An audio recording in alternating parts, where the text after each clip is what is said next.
පොරොන්දු වෙන විදිහටම අපි අද ආව නෝට්බුක් එකේ මේකේ අලුත් ෆීචර් එකක් ගැන කතා කරන්න. අද අපි කතා කරන්නේ මයින්ඩ් මැප්. මුලින්ම ඔයා අප්ලෝඩ් කරපු ඩොකියුමන්ට් තියෙන ඔයාගේ සෝස් එකට යන්න.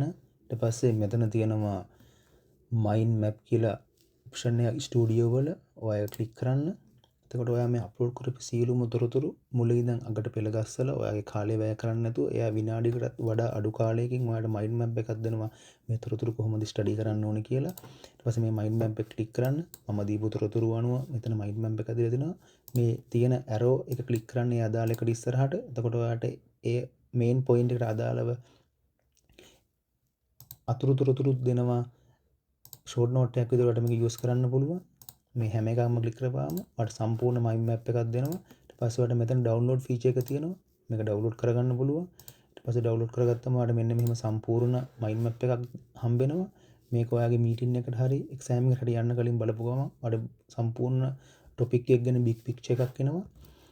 මේක තව ෆීචර් එකක් තමයි ඔයා මේ මොකක් හරි සබ් ටොපික් එකක් ක්ලික් කරපු ගමන් ඔයාට ඒ අප්ලෝඩ් කරපු තොරතුරු අනුව ඒ සබ් ටොපික් එකට අදාළව මෙතන අදාළ ෂෝට් නෝට් එකක් හම්බ වෙනවා.